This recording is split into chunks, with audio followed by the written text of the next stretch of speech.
E aí, pessoal, vamos aí para mais uma aulinha de física do nosso curso, a 34ª aula. O assunto de hoje será lançamento oblíquo.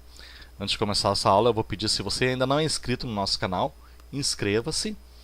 Se gostarem da aula, clique ali em gostei e acionem as notificações clicando no sininho que fica no canto superior direito.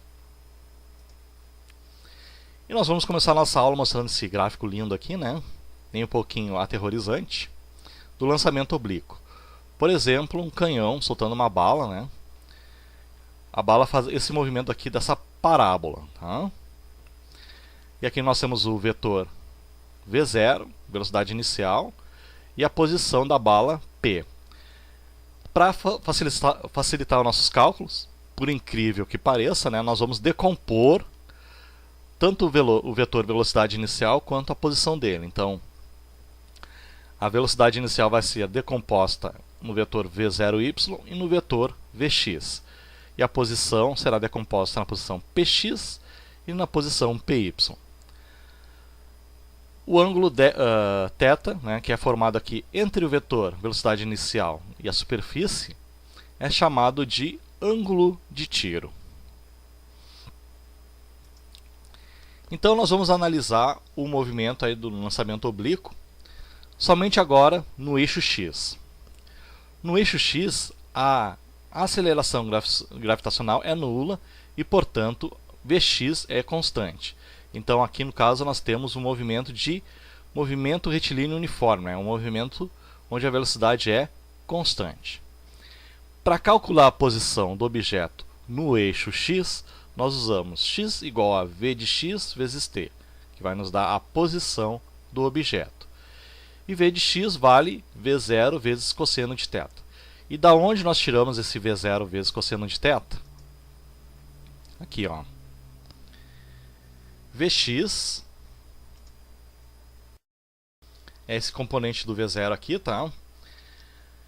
O ângulo θ, se nós formos calcular o cosseno de θ desse ângulo aqui, vai ser cateto adjacente Vx sobre a hipotenusa, que é v0. Então, cosseno de θ é igual a v0 sobre vx. E isolando o vx, nós vamos ter v0 vezes cosseno de θ. É daí, né, das relações trigonométricas, que nós tiramos o valor do vx. E agora analisando somente o eixo y, tá? Já no eixo y, aqui, ó, g ele é constante. Então a nossa velocidade é variável, ó, vy varia.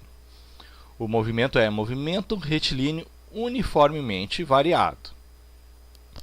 Como ele é uniformemente variado, nós vamos usar todas aquelas equações, né, do MRLV, que nós vimos nas primeiras aulas lá do nosso curso de física. Então, y é igual a v0y vezes t, mais ou menos, né, nós temos que ver qual é o sentido do movimento, mais ou menos gt ao quadrado sobre 2, para acharmos a posição do objeto. Para achar o valor do componente v0y, nós calculamos v0 vezes seno de θ, né, usando o mesmo princípio que nós usamos ali, que eu expliquei para vocês como é que se achava o cosseno de θ, né? Mesma coisa para seno de θ. A gente usa as relações trigonométricas. Para achar o valor de vy, nós usamos v0y mais ou menos g vezes t.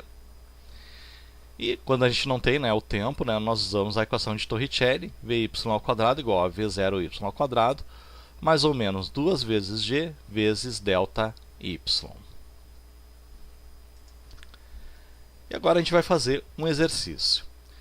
Num lançamento oblíquo, um objeto lançado a uma velocidade inicial de 300 metros por segundo, no ângulo de 30 graus com a superfície terrestre. Qual o valor dos componentes v0y e vx? Então nós vimos que v0y é igual a v0 vezes seno de θ e que vx é v0 vezes cosseno de θ. v0 é igual a 300 metros por segundo, né? Nossa velocidade inicial, e o nosso ângulo θ vale 30 graus. Então é só substituir esses valores aqui nas duas equações.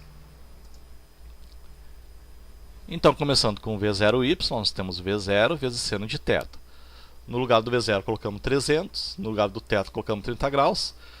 V0y é igual a 300 vezes seno de 30 graus. Seno de 30 graus, conforme a tabela trigonométrica, vale 1/2. Então, V0 é igual a 300 vezes 1/2.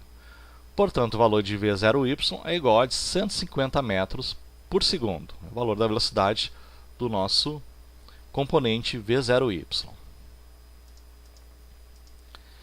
E agora vamos achar o valor de Vx. Vx é igual a V0 vezes cosseno de θ. V0 vale 300, θ vale 30 graus. Então, Vx é igual a 300 vezes cosseno de 30 graus. Vx é igual a 300 vezes raiz de 3 sobre 2, que é o valor de cosseno de 30 graus. Portanto, Vx vale 150 raiz de 3 metros por segundo. Tá ok, pessoal? Até a próxima aula.